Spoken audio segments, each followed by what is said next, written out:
the G3MSTV getting the hottest gems out of the city. Let the folks know who we got today. It's your boy Big Head, the Dome Doctor. You already know. Lock it in, man. Out the Mud Entertainment. You heard we finna do this here. Baton Rouge, Louisiana, 225. Up to Detroit to the 313. I'm representing. You heard me, for all my people. What's that? What it do, man? Alright. I appreciate you doing the interview for me, you know what I'm saying? You know, it's a pleasure to get Big Head, the Dome Doctor. I'm in the building. Before I even enter, man, let's get it. It's a pleasure to have you, man. You heard me?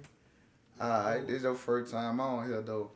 So we gonna start off from the beginning. Like, where you from? Man, I'm from Southside Baton Rouge, representing. Man, I was born in Detroit, and I moved to Baton Rouge when I was 9.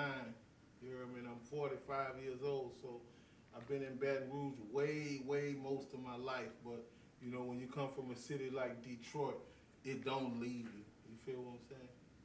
Alright, I moved from Detroit. How y'all end up moving from Detroit to the Baton Rouge?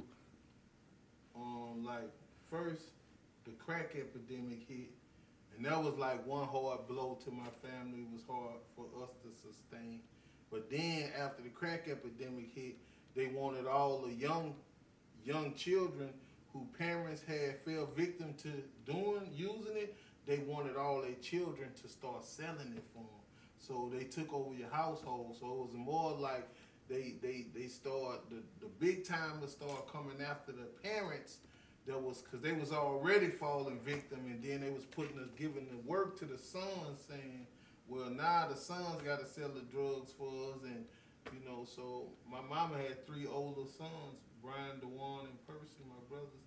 And they got caught up in it. They got swept up in it. So she felt like she was trying to save her sons and save herself.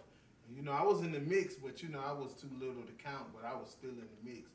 But anyway, she was trying to save her sons and save herself. So she came to Baton Rouge.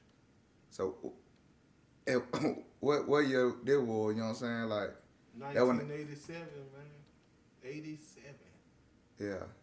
So that when the crack first hit in Detroit. Nah, the crack had hit about 2 or 3 years. It was first hit in Baton Rouge. Yeah.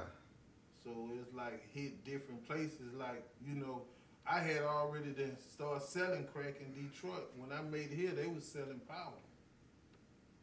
Alright. You say that like what side you stayed on? East side?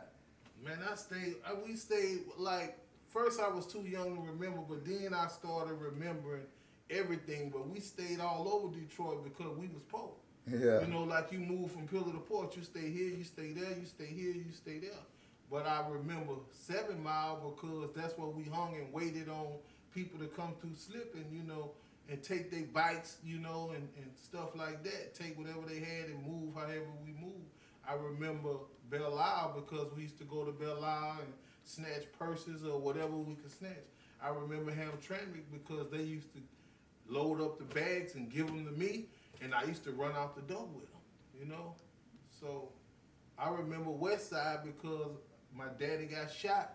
Like the 1 or 2 times we was there, I was ever with my daddy. One of those times he got shot, and I was with him, and he got shot.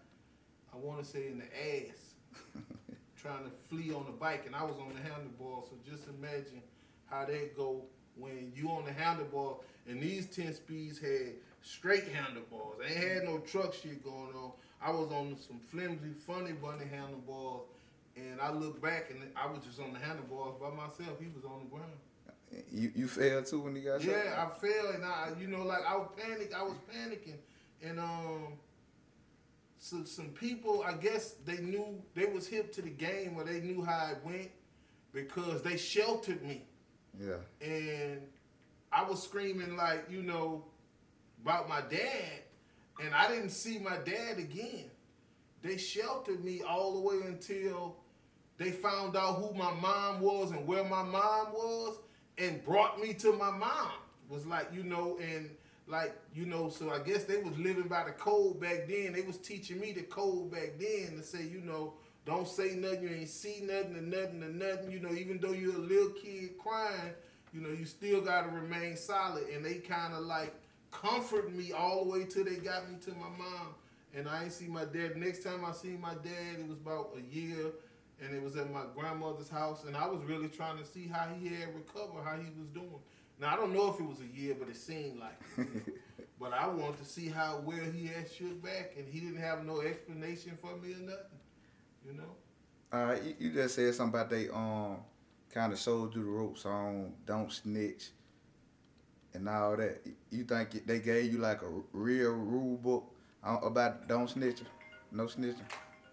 Nah, I say, bro, I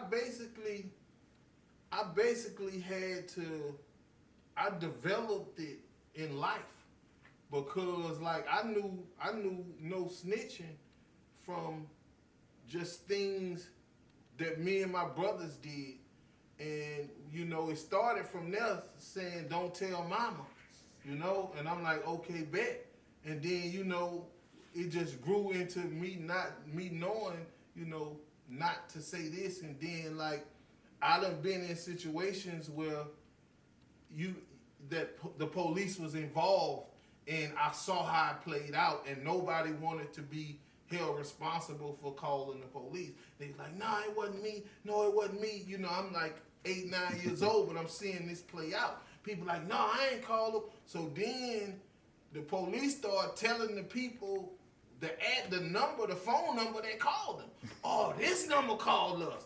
So they, oh, you did call them. And then, you know, it just always was something that was not, you know, not allowed to do in the hood, especially when you live in places where it's illegal. When you live illegal, like, you know they got drug activity, you know they got prostitution, you know they got bull dagging and sissy fagging and all this other shit just going on around you. You know, when you call the police, if they pull up, somebody's going to jail. So, you know, it's different when you live like that, when you come like that, and that's what it always been for me. It ain't never been nothing else.